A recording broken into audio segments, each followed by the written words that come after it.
గత వైసీపీ హయాంలో అనేక కుంభకోణాలు జరిగాయి. ఆ కుంభకోణాలన్నిటి కూడా ఒక్కొక్కటి బయటకు వస్తూ ఉన్నాయి. నిన్న బియ్యం కుంభకోణం బయటకు వచ్చింది.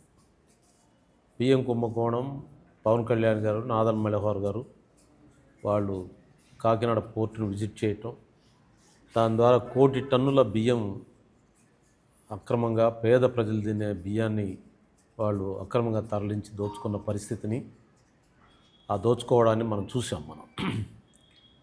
అంతకుముందు సారా కుంభకోణం, మద్యం చీప్ లిక్కర్ అమ్మి పేద ప్రజల ఆరోగ్యాన్ని పాడు చేయటమే కాకుండా వాళ్ళ డబ్బులు దోచుకోవటమే కాకుండా వాళ్ళ ఆరోగ్యాన్ని కూడా పాడు చేసిన పరిస్థితిని మనం చూసాం.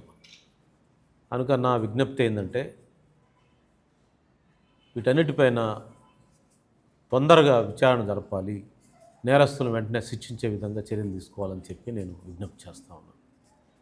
అదే సందర్భంగా నిన్న సెకీ ఒప్పందం, పవర్ ఒప్పందం అదానితో కలిసి అమెరికా కోర్టులో కూడా జగన్ గారి పేరు ప్రతిష్టలు మరి తెలిసిపోయాయి. ఎట్లా దోచుకుని 1750 కోట్లు ఏ విధంగా ఆయనకు చెల్లించింది, మన విదేశీయాల్లో కూడా మన పరువు పోవడం జరిగింది. అందువల్ల విదేశాల్లో మన పరువు పోవటం అంటే అది జాతికి అవమానంగా ఫీల్ అవ్వాల్సిన అవసరం ఉంది.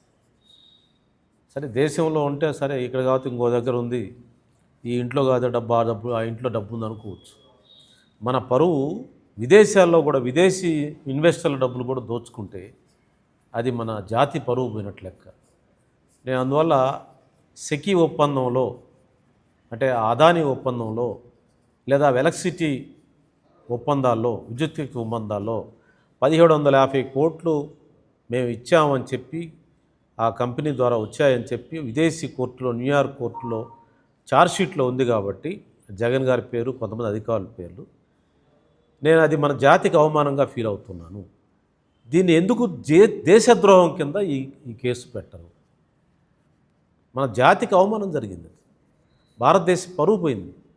భారతదేశ పరువు ప్రతిష్టల్ని మంట కలిపేశారు. న్యూయార్క్ కోర్టులో ఇంత దోచుకున్నాడు, ఇంత ఇచ్చారు అని చెప్పి ఛార్జ్షీట్ ఫైల్ చేస్తే అది దేశద్రోహం కాదా? జాతి పరువు పోయటం కాదా? జాతి పరువు తీయటం అనేది జాతి ద్రోహం కింద రాదా విదేశాల్లో? కనుక అది దేశద్రోహం కింద ట్రీట్ చేసి ఆ ఎలక్ట్రిసిటీ ఒప్పందాన్ని పరువు తీయటం అనేది జాతి ద్రోహం కింద రాదా విదేశాల్లో? కనుక అది దేశద్రోహం కింద ట్రీట్ చేసి ఆ ఎలక్ట్రిసిటీ ఒప్పందాన్ని, ఆ కేసును 1750 కోట్లని రికవరీ చేయాలి. ఆ దాంట్లో ఉన్న నేరస్తులపై దేశద్రోహం కేసు పెట్టాలి.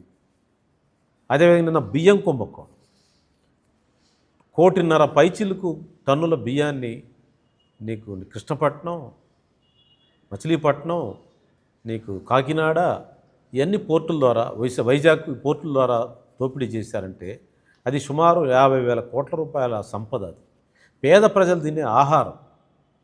జగన్మోహన్ రెడ్డి గారి టీము, వాళ్ళ బ్యాచ్ కనీసం దాన్ని కూడా వదిలిపెట్టరా? పేద ప్రజల ఆహారాన్ని కూడా వదిలిపెట్టరా? దాని మీద చర్యలు తీసుకుందా? భవిష్యత్తులో ఎవరైనా పేద ప్రజల యొక్క సంపదని, పేద ప్రజల యొక్క వాళ్ళకు పంచే స్కీముల్లో కూడా దొబ్బితే ఇంకా వాళ్ళని వదిలేస్తే ఇంకా మనకేం విలువ ఉంటుంది చెప్పండి? చట్టానికి ఏం గౌరవం ఉంటుంది?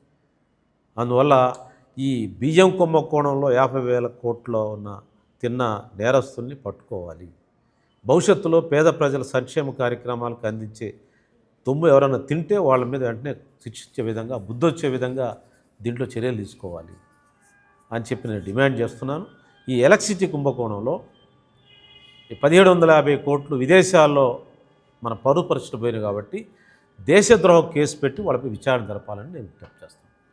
మరిన్ని వీడియోస్ కోసం ఛానల్ ని సబ్స్క్రైబ్ చేసుకోండి. లేటెస్ట్ అప్డేట్స్ కోసం వాట్సాప్ ఛానల్ ని ఫాలో అవ్వండి. అండ్ లింక్ డిస్క్రిప్షన్ లో ఉంది.